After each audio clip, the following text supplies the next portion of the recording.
আজ আমি মানুষের দেহের সবচাইতে গুরুত্বপূর্ণ যে অর্গান সেটা হচ্ছে কিডনি।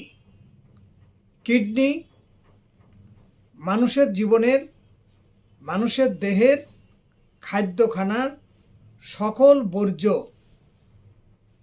বের করে দেয় এবং মানুষকে সুস্থ রাখে।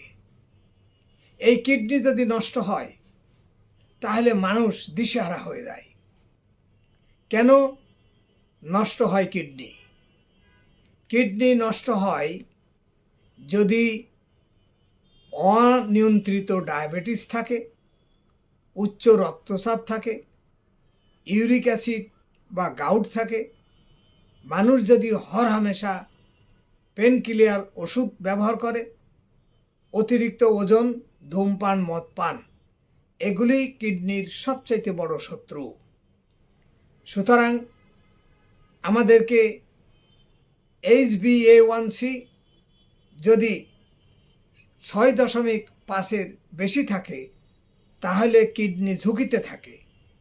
সময় থাকতে নিয়ন্ত্রণ করুন, নইলে ডায়ালিসিস শেষ পরিণতি।